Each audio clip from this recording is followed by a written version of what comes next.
I found out early on as a lawyer, it doesn't matter about the law.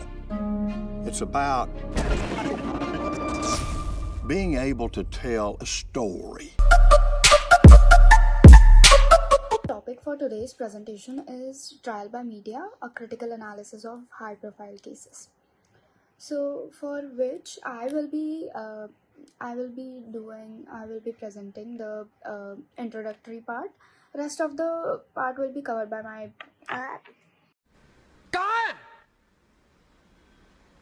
कहाँ छिपा हुआ है? बोलती बंद क्यों? Moving ahead, concept of trial by media, which refers to the phenomenon where media coverage rather than legal proceedings shapes the public perceptions and can influence judicial outcomes. So now, when does this occur?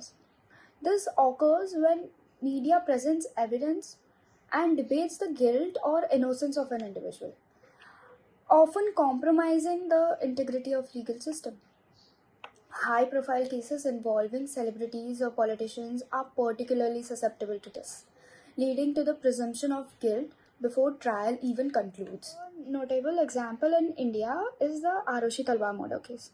Now, Rashmi will of course discuss this in case study part. But in Arushi Talwar case, where media speculation preceded the legal verdict, Supreme Court of India has emphasized that media trials cannot compromise due process. This tension between media freedom and right to fair trial is critical in judicial discourse. So the jurisprudence surrounding this issue involves various legal theories. I will cover some of them, mainly 4 of them I will cover, which will be natural law, legal positivism, realism, and critical legal studies. So now, where natural law advocates the morality in the law that argues that media should act as a moral force. However, in practice, it often sensationalizes the cases. Now, legal positivism. This theory separates law from morality, asserting that the laws enacted by authorities should prevail. Now, what media trial does is it creates an extra legal framework where public opinions can influence judicial outcomes. So, what American legal realism recognizes is that the judicial decisions can be influenced by social factors, including media coverage. Specifically, this theory suggests that while the law aims to be impartial, media narratives can sway judges, altering the course of justice. Now, critical legal studies, it suggests that media coverage often favors the wealthy and powerful, while marginalizing vulnerable groups, which can distort the legal process. So now we'll move to the jurisprudence and the constitutional principle part. So the legal framework in many countries, including India, strives to balance the right to free speech with right to fair trial. So Article 19(1)(a) of Indian Constitution guarantees the freedom of expression. But this is not absolute. It is subject to reasonable restriction to ensure the justice is not compromised. Supreme Court has recognized the necessity of temporary restrictions on media reporting to protect the sanctity of the legal proceedings. Similarly, in US, the Supreme Court has addressed the potential prejudicial effects of media coverage. Now, legal framework and ethical considerations. The legal landscapes governing media coverage is shaped by constitutional provisions and judicial interpretations. Now, the ethical standards in journalism, including truthfulness and fairness, are crucial. However, the pressure for sensationalism often leads media outlets to violate these principles. In UK, the Contempt of Court Act imposes strict restrictions on reporting that could influence ongoing trials. So, in India, regulatory bodies like the Press Council of India provides guidelines for reporting on ongoing cases, urging media houses to act responsibly. However, compliance is largely voluntary. So now, further, Rashmi will cover the case studies part of the presentation. In today's world, mass media undeniably holds tremendous power in shaping public perception, especially when it comes to high-profile cases in the context of media trial. Let's understand how media trial affects the judicial process, individual lives, as well as public perception, often unintendingly and in damaging ways. Firstly, media trials are often one-sided. They focus on sensational details that skew public perception. The Arushi Talwar case in India is a prime example of how media sensationalism led to public presumption of guilt even before standard evidence was presented. The pattern of coverage catered to the views of the media outlets and completely disregarded the impact it may have had on the persons being reported. The Talwars being shown in negative light and suggestions that their motives might be rooted in honor, infidelity, whatnot, resulted in a deep-rooted bias among the public that lasted even after the conclusion of the trial. Secondly, media trials can create a moral panic among the public. It amplifies events to instill fear and demand harsh justice. The O.J. Simpson trial, for example, where the media magnified racial tensions, it turned it into a national debate on justice and race. With media fanning the flames of racial division, the coverage polarized public opinion, making it about societal issues rather than strictly about the case. Another impact that media trials have is that they undermine the judicial process. In the Arushi Talwar case, for example, media pressure influenced investigative directions and public expectations, compromising fairness and placing undue stress on the judiciary. Contradictory CBI reports and shifting theories were a result of this media pressure. Throughout these legal proceedings, the role of media was repeatedly questioned as it was clear that the public perception had been heavily influenced by the media coverage. Beyond verdicts, long-term reputational damage is a crucial issue. For instance, Riya Chakraborty was vilified left, right, center by media outlets after Sushant Singh Rajput's death.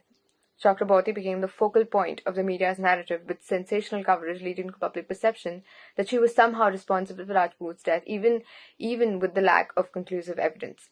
Such portrayals often lead to career and social repercussions that linger well after the end of the trial and legal vindication. This media influence extends to eroding trust in the judicial system also. Media scrutiny also affects witness credibility, deterring some witnesses from testifying due to fear of backlash. Judicial independence suffers as judges may feel pressured by public or political expectations. Extensive media coverage can contaminate the legal process by introducing inadmissible information, skewing the case, eroding public trust when outcomes don't align with the media narrative. While media does play an essential role in public transparency, media trials present a complex challenge that risks compromising judicial fairness, individual reputations, and societal trust in the legal system. So, coming to the chapter of content analysis is one of the ways in which the effects of the media trial can be covered, and the media coverage which has been going on in a particular case can be studied. So, content analysis works in a way.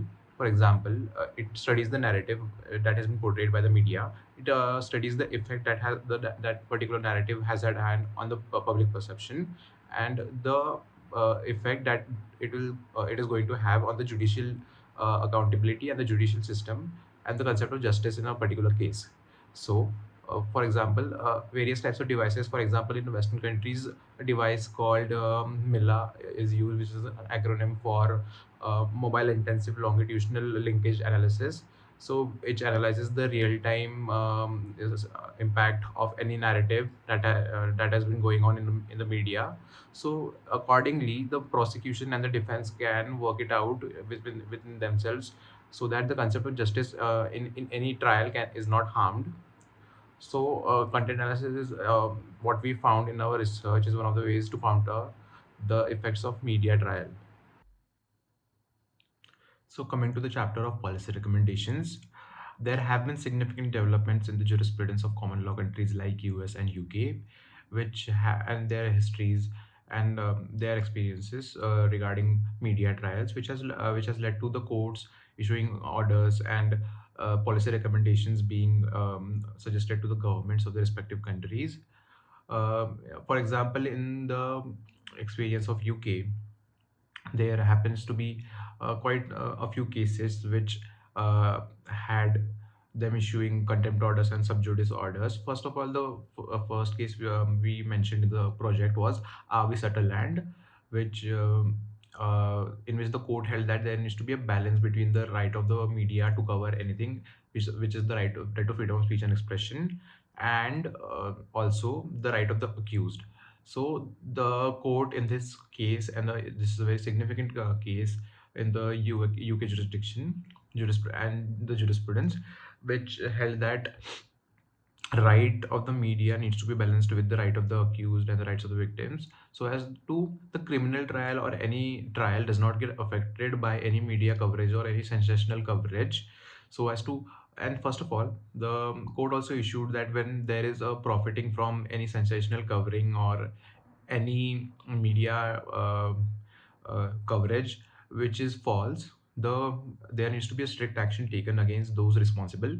So the Contempt of Court Act was stringently applied onto some media platforms. In this case, again, uh, very much a lot of articles and a lot of laws cover the concept of media trial here. The one more law apart from Contempt of Court Act of 1995 is the European Convention of Human Rights, Article 6, which covers that every person has a right to a free trial. So, a right to free and a fair trial. So, this was the experience of UK. Now, moving on to the experience of US, there happens to be two significant cases which we discussed in the project. The first is the Maxwell v. Shepard, which again held with the similar circumstances to the UK jurisdiction, that there needs to be a balance between the two rights. For example, the right which are the rights of free speech and expression, and the right of the media to cover or freedom of speech and expression. So, in this case, the court held that the rights of the accused has been significantly hampered and encroached by the media coverage and media sensationalism, and thus the Supreme Court of the US overturned the conviction and thereby ordered the release of the accused. So, this is also one of the most social impacts of the media trial, that sometimes the guilty person or the guilty party gets released because certain aspects of free trial were not covered under that trial. So the person gets a free pass. So it has a lot of social impacts. The second case was the case of Nebraska Free Association versus Atlanta, which held that prior restraints, if necessary, can be imposed, and it also gave certain guidelines where the prior restraints can be imposed. It also gave certain principles where the prior restraint, if necessary, is legal and permissible, and there could be no challenge to the prior restraints whatsoever in any court of law. So, moving on to the jurisprudence and the history of India, the 191th Law Commission report of India suggested certain measures so as to avoid hampering of any trial by media. One of them was the starting of the period from which the media needs to restrain itself. Currently, the media needs to refrain itself from the start of the trial. What the Law Commission report suggested was they need to refrain themselves from publishing certain types of material from the registration of the FIR itself. So the Law Commission reports prepones the start of the restraint so as to not affect the investigation also, and not affect the rights of the accused also. For example, in the Badlapur matter in Mumbai, which has led to quite sensationalism, the names of the schools were published, which led to the court to intervene and ask the reporters in a stringent manner to not publish any names of the schools, not to publish any names of the localities where the victims used to reside, so as or even to name the main accused in the case. We have also seen a lot of scapegoating which has happened in India during a period of 3 or 4 years. For example, in the Palghar mob lynching matter, in the Islami Jamaat matter during the COVID, which led to a scapegoating of the entire community of Indian Muslims. Then again, we had the Arushi Talwar matter, which the Rashmi discussed, and then again we had the Sushant Singh Rajput matter, which was discussed by Rashmi, and the social impact it has on the parties involved. Concluding, we think that there needs to be a concrete policy or a concrete law so as to control and cover every aspect which governs the media trial and media coverage of criminal trials or any trial, so to speak, so that the justice is not denied to any person in the territory of India. Secondly, we think that learning from the experience of the common law countries, we need to have guidelines issued to media houses so as to they can self-restrain themselves, so that we don't need to use the policies against them in the first place.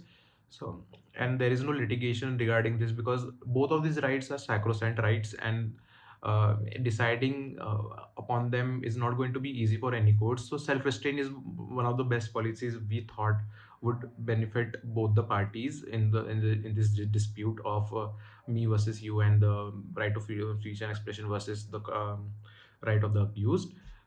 Thirdly, we think that if it comes to that, there needs to be certain punishments that need to be prescribed if certain media houses have been profited, and those profits need to be distributed to the families of the victims and the families of the accused who have been adversely impacted by the media coverage to their case. So these are the 3 points we concluded our projects on. So thank you, and we hope you liked our project, and we would appreciate any questions if there are any in the comment box below.